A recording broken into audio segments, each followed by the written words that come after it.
Shri Annapurneshwari tours and travels channel చూస్తున్న ప్రేక్షకులందరికీ శుభోదయం. లాస్ట్ వీడియోలో కాలభైరవుని గురించి తెలుసుకున్నాం కదా.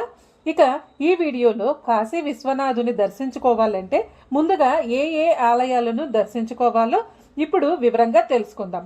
అంతకన్నా ముందు మన ఛానల్ని గనక సబ్స్క్రైబ్ చేసుకున్నట్లయితే ప్లీజ్ సబ్స్క్రైబ్ చేసుకోండి.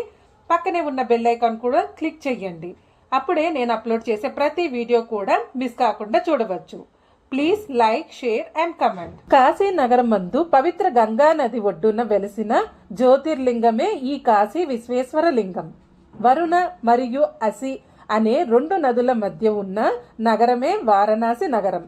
కాశీలో మరణించిన వారు సరాసరి ఈశ్వరుని సాన్నిధ్యాన్నే చేరుకుంటారని ప్రతీతి. అటువంటి ఈ కాశీ నగరం ఎలా ఏర్పడిందంటే, బ్రహ్మ సృష్టి మొదట్లో సకునమైన శివలింగాన్ని చేస్తాడు. తిరిగి ఆ శివభక్తితో స్త్రీ మరియు పురుష భేదంతో ప్రకృతి మరియు పురుషులను సృష్టిస్తాడు. వారిద్దరిని ఉత్తమ సృష్టి సాధనకై తపస్సు చేయమని ఆదేశిస్తాడు. అప్పుడు వారి తపస్సు కోసం అనువైన స్థలం చెప్పమని బ్రహ్మను ప్రార్థించగా ఆయన శివుడు వెలిసిన చోటు నుండి ఎటు చూసినా 5 కోణాలలో సమాన దూరంలో ఉండేటట్టు భూమిని సృష్టిస్తాడు. అది ఈ పంచకాశీ నగరం.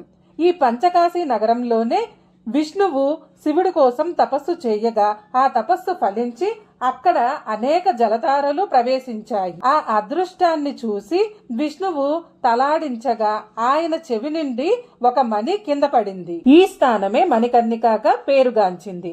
శివుడిని దేవాది దేవుడు, ఆదిదేవుడు అని అంటారు.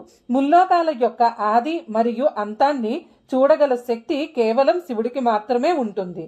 ఈ ప్రపంచంలోని అన్ని అతీంద్రియ శక్తులు అతని ఆధీనంలో ఉంటాయి. కాశీలో ప్రవేశించగానే ముందుగా కాశీ విశ్వేశ్వరుని తలుచుకొని నమస్కరించుకొని కాశీ నేలను తాకి నమస్కరించుకోవాలి. బస చేసుకున్న తర్వాత ముందుగా గంగా దర్శనం, గంగా స్నానం చేయాలి. ఆ తర్వాత కొన్ని ఆలయాలను దర్శించుకున్న తర్వాత మాత్రమే విశ్వనాథుని దర్శనం చేసుకోవాలి. తరతరాలుగా ఇదే ఆచారం కొనసాగుతుంది. కాశీ పవిత్ర పుణ్యక్షేత్రం. ఈ పుణ్యక్షేత్రానికి వెళ్లిన వారు ముందుగా గంగా స్నానం చేయాలి. ఆ తరువాత మనం దర్శించుకోవలసిన మొదటి ఆలయం డుండి మహారాజ్ గణేశుని ఆలయం. గణపతికి ఉండే అనేక రూపాలలో ఒకటి ఈ కాశీలో ఉండే గణపతి.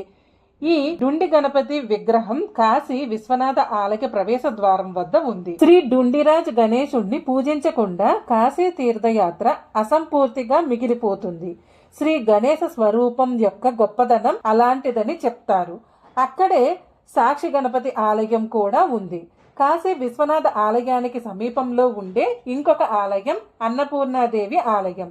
ఈ ఆలయాన్ని దాటిన తర్వాత కాలభైరవ ఆలయం ఉంటుంది. ఈ ఆలయాలు అన్ని ఒక్కొక్కటి 3 నుండి 4 కిలోమీటర్ల దూరంలో ఉంటాయి. కాశీలో విశ్వనాథునికి ముందు ముఖ్యంగా దర్శించుకోవలసిన ఆలయాలు డుండిరాజ్ గణేశుడు, కాలభైరవుడు, దండపాణి, గవ్వలమ్మ, సంకట విమోచన్ హనుమాన్, దుర్గమ్మ ఆలయాలు. అయితే డుండి గణేశుని దర్శించుకున్న తర్వాత కొంచెం ముందుకు వెళ్తే అక్కడ ఆటోలు లేదా ట్రావెల్స్ వారు ఉంటారు. ఎంతమంది ఉన్నారు అనే దాన్ని బట్టి ఈ 6 ఆలయాలకు ప్యాకేజీలా మాట్లాడుకుని వెళ్ళవచ్చు. ప్రత్యేకించి ఆటో మాట్లాడుకుంటే 3 లేదా 4కి 1000 రూపాయల వరకు అడుగుతారు. లేదా ట్రావెల్స్ వారి వాహనాల్లో కూడా వెళ్ళవచ్చు. ఓపిక ఉన్నవారు హరనామ స్మరణ చేసుకుంటూ కాలినడకను కూడా ఈ ఆలయాలు దర్శించుకుంటారు. మొదట దర్శించుకోవాల్సిన ఆలయం కాలభైరవుని ఆలయం. కాలభైరవుడు కాశీ క్షేత్రానికి క్షేత్రపాలకుడు. విశ్వేశ్వర దర్శనం చేసుకోవటానికి ముందు కాలభైరవుని దర్శించుకుని ఆయన అనుమతి తీసుకుని విశ్వేశ్వర దర్శనం చేసుకోవాలని పురాణ కథనం. కనుక భక్తులు విశ్వేశ్వర దర్శనానికి ముందుగా కాలభైరవుని దర్శించుకుని విశ్వనాథ దర్శనానికి అనుమతి ఇవ్వమని ప్రార్థిస్తారు. ఈ కాలభైరవుని దర్శించుకోవటానికి మనకి ఒక పెద్ద లైన్ ఉంటుంది. ఆ లైన్లో ఓపికతో నిలబడి కాలభైరవుని దర్శించుకుంటారు. ఒకవేళ మనకి టైం లేకపోతే అక్కడ కొంతమంది తెలిసిన వాళ్ళకి 500 రూపాయలు ఇస్తే ఆలయంలోకి డైరెక్ట్గా పంపిస్తారు. దాని ద్వారా మనకి తొందరగా దర్శనం అవుతుంది.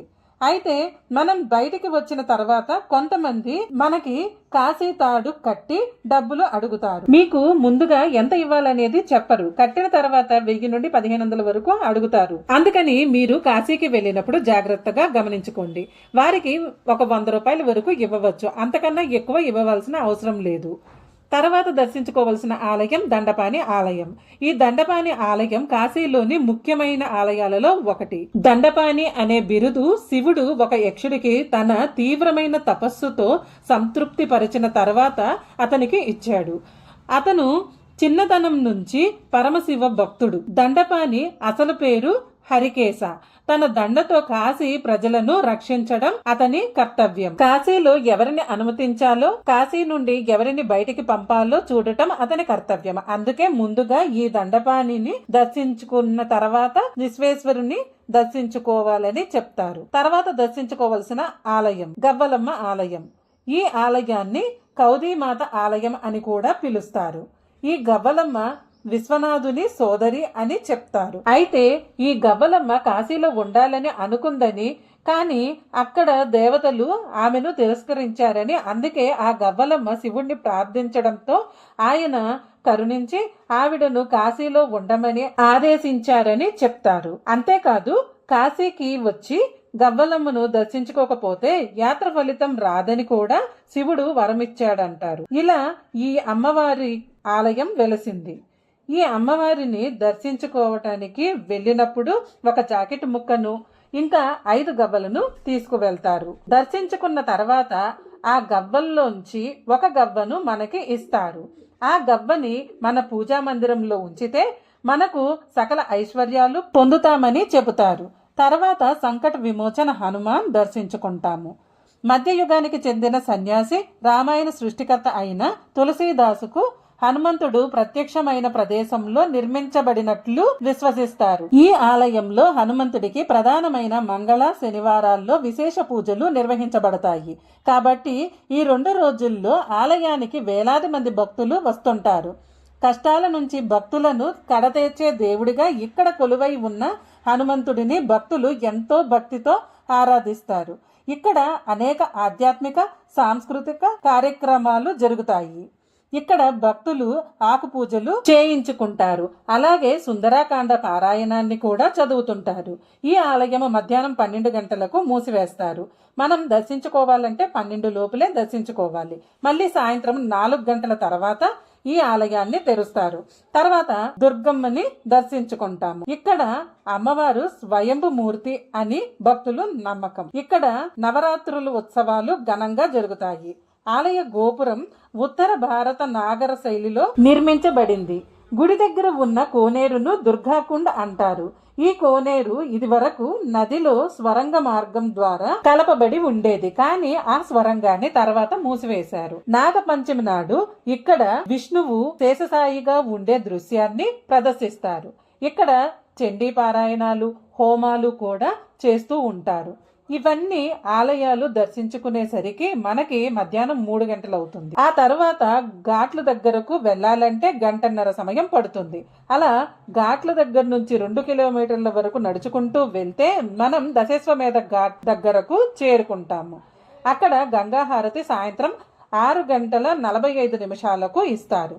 అయితే మనం 6 గంటల లోపు అక్కడ ఉండగలిగితే మనకి హారతి ప్రశాంతంగా చూడటానికి వీలవుతుంది. లేదంటే చాలా గుంపులుగా వచ్చిన భక్తులతో చూడటానికి వీలు కాదు.